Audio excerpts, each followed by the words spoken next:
దేవుని నామానికి వేలాది కృతజ్ఞతాస్తుతులు స్తోత్రాలు చెల్లిస్తున్నాను. మీ అందరికీ నా హృదయపూర్వక వందనాలు తెలియజేస్తున్నాను. మరి ముఖ్యంగా విశ్వాసమును గురించి ఈరోజు కొంచెం మనం తెలుసుకుందాము. విశ్వాసము అనేది నమ్మకం. మనం నమ్మడమే విశ్వాసము. విశ్వాసం అంటే నమ్మడం. మనలో ఉన్న నమ్మిక నెరవేరుతుంది అని అనుకోని బలముగా నిరీక్షణ కలిగి ఉండడమే విశ్వాసము. మరి హెబ్రీయులకు రాసిన పత్రిక 11వ అధ్యాయం చూసుకున్నట్లయితే, విశ్వాసం అన్నది నిరీక్షించు వాటి యొక్క నిజస్వరూపమును అదృశ్యమైనవి ఉన్నవనుటకు రుజువునై ఉన్నది. దానిని బట్టి పెద్దలు సాక్ష్యం పొందిరి. మరి దేవునికి స్తోత్రం కలుగునుగాక. అదృశ్యమైనవి అంటే కంటికి కనబడనటువంటివి ఉన్నాయి అని నమ్మడమే అదే గొప్ప విశ్వాసము. ఆ నమ్మడమే విశ్వాసము. నమ్మికే విశ్వాసము, విశ్వాసమే నమ్మిక. దేవునికి స్తోత్రం కలుగునుగాక.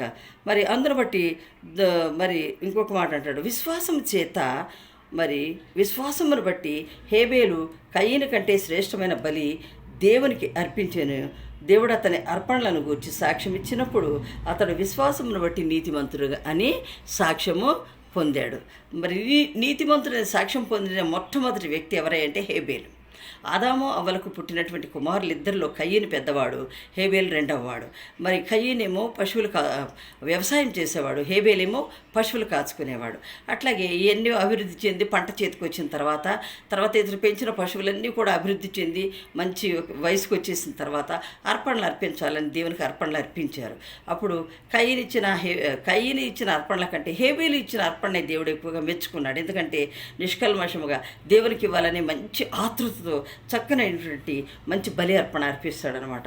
అందరూ గూర్చి హేబేలును బట్టి దేవుడు గొప్ప సాక్ష్యం చెప్తాడు. అయితే హేబేలు అదే విశ్వాసాన్ని బట్టి నీతిమంతుడని సాక్ష్యం పొందగలిగాడు. రెండవదిగా చూసినట్లయితే మరి విశ్వాసమును బట్టి హనోకు మరణం చూడకుండా మరి కొనిపోబడ్డాడు దేవునితో. హనోకు నిజంగా అతను మరణం పొందలేదుగా, ఎట్లా కొనిపోబడ్డాడు? తన బొందితోనే తను కొనిపోబడ్డాడు దేవుని దగ్గరికి. హల్లెలూయా. మరి ఎంత గొప్ప విశ్వాసము, ఎంత గొప్ప భక్తుడు చూడండి. మరి అతడు కొనిపోబడక మునుపు దేవునికి ఇష్టుడై ఉండేనని సాక్ష్యము పొందాను. ఇతను ఏ విధంగా సాక్ష్యం పొందాడు? దేవునికి ఇష్టుడై ఉండేను మరి అని చక్కని సాక్ష్యం పొందాడు. మరి హేబేల్ అయితేనేమో నీతిమంతుడని సాక్ష్యం పొందాడు. హనోకేమో మరణం చెందకుండా దేవునికి మరి ఎత్తబడ్డాడు.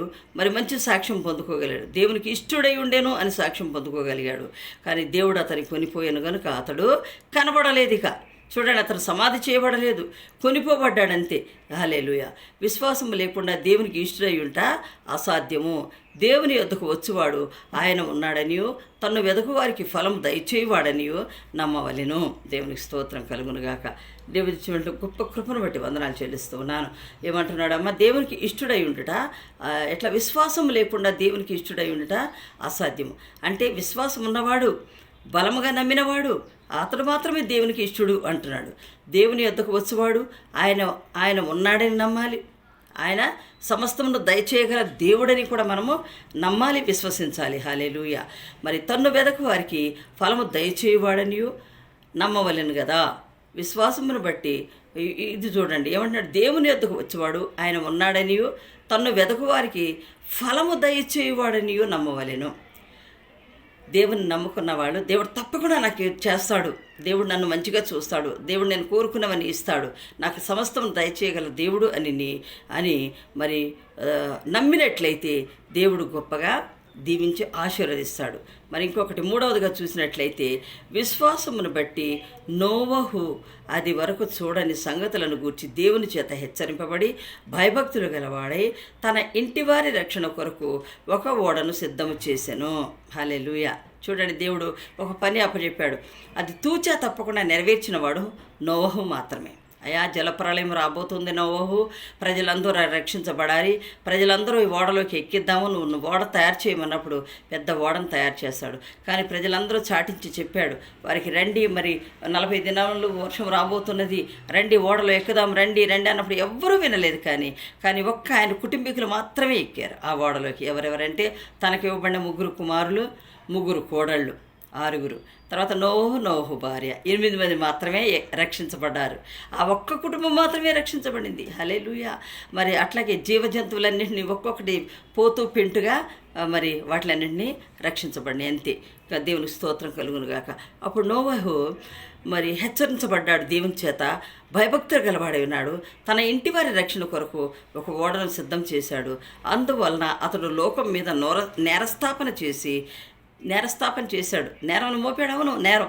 లోకం అందరికీ చెప్పానయ్యా, రమ్మంటే రాలేదు, చాటించాను, రండి 40 దినాలు ప్రచండ వర్షం కురవబోతున్నది అన్నప్పుడు ఎవ్వరూ రాలేదు. హెచ్చరించాడు.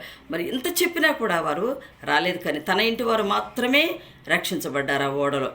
అందువలన లోకం మీద నేరస్థాపన చేసిన వాడు ఎవరయ్యా అంటే ఈ యొక్క నోవహు. విశ్వాసమును బట్టి కలుగు నీతికి వారసుడయ్యాడు. దేవునికి స్తోత్రం కలుగునుగాక. అబ్రహాం పిలువబడినప్పుడు విశ్వాసమును బట్టి ఆ పిలుపునకు లోబడి తాను స్వాస్థ్యముగా పొందనయున్న ప్రదేశమునకు బయలు వెళ్ళెను. మరి అబ్రహామును పిలిచాడు. అబ్రహమా, నువ్వు నీ దేశాన్ని విడిచిపెట్టి నీకు కలిగిన సమస్తమును తీసుకొని నేను చూపించే దేశానికి వెళ్ళు అని దేవుడు పిలిచినప్పుడు అబ్రహాం ఒక్క మాట కూడా వెనక తీయలేదండి. ఆయన పిలుపు మేరకు విన్నాడు. ఆయన పిలుపును అంగీకరించాడు. ఆయన పిలువబడినప్పుడు విశ్వాసముతో ఆయన పిలుపునకు లోబడ్డాడు. తాను స్వాస్థ్యంగా ఏ దేశాన్ని అయితే ఇస్తానన్నాడో ఆ దేశానికి బయలుదేరి తన సమస్తాన్ని తీసుకొని, తన భార్య బిడ్డలందరినీ తీసుకొని, తనకు కలిగిన పశు సంపదలను తీసుకొని బయలుదేరి వెళ్ళిపోయాడు. అలాగా ఆ విధంగా ఎక్కడికి వెళ్ళవలనో చూపిస్తానన్నాడు కదా దేవుడు. మరి ఎక్కడికి వెళ్ళనో అది ఎరుగక బయలు వెళ్ళాడు. చూడండి, అతనికి తెలియదు ఏ దేశమో ఏ ప్రాంతమో. మరి కాబట్టి వెళ్ళమంటగానే లేచి వెళ్ళాడు. మనం ఒక మాట చెప్పిన మాట వినగలుగుతున్నామా? అస్సలు వినే బుద్ధే లేదు మనకి. కానీ చూడండి, కంటికి కనబడనటువంటి దేవుడు పిలిచినప్పుడు విని వారు ఫాలో అయ్యారు కనుక, వారు అనుసరించారు కనుక వారు ఎంతో అభివృద్ధి చెంది మహాభక్తులుగా కూడా నిలబడగలిగారు. దేవునికి స్తోత్రం కలుగునుగాక. మరి ఇంకొక మాట చెప్తాను. అబ్రహాము పిలువబడినప్పుడు విశ్వాసమును బట్టి ఆ పిలుపునకు లోబడి తాను స్వాస్థ్యముగా పొందనయ్యున్న ప్రదేశమునకు బయలు వెళ్ళెను. మరియు ఎక్కడికి వెళ్ళవలనో అది ఎరుగక బయలు వెళ్ళెను.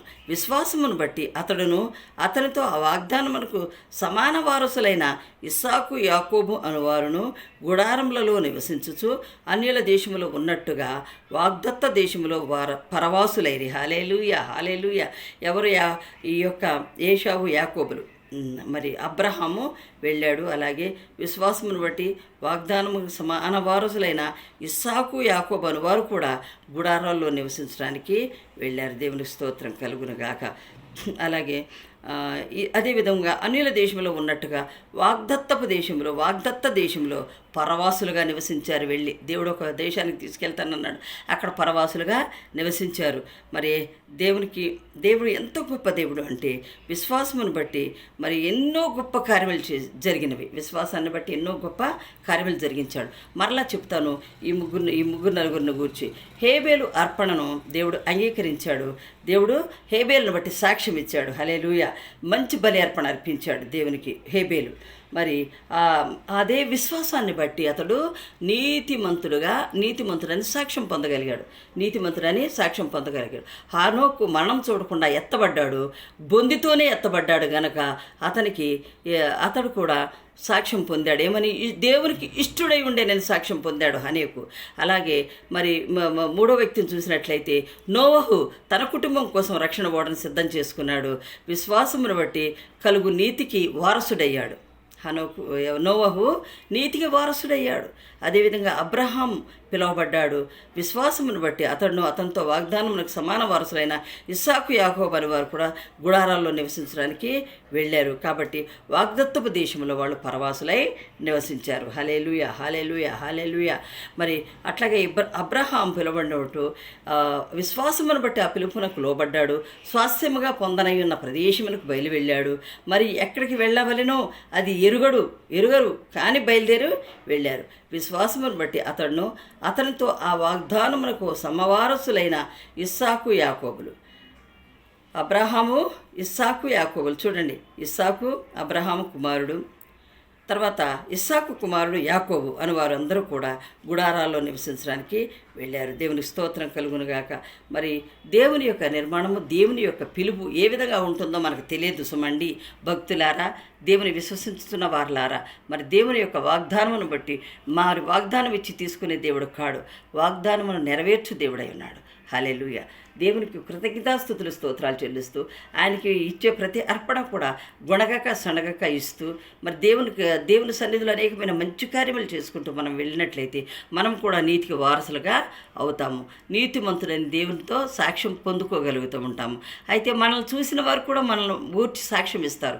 ఓహో, పలానా వ్యక్తి, ఆ వ్యక్తి చాలా మంచివాడు, ఎవరికైనా కష్టం కలిగినప్పుడు ప్రతి వారికి నిలబడి సహాయం చేస్తాడు అని సాక్ష్యం చెబుతారు మనుషులు చూస్తూ ఉన్నప్పుడు. అలాగే దేవుడు కూడా మనల్ని బట్టి మంచి సాక్ష్యం ఇప్పిస్తాడు. ఆయన కూడా తీర్పు దినంలో మనల్ని గూర్చి కూడా ఆయన సాక్ష్యం చెప్పడానికి మరి ప్రభు మనల్ని గూర్చి సాక్ష్యం చెప్పించుకోవాల్సిన వారమై ఉంటూ ఉన్నాము. హల్లెలూయా.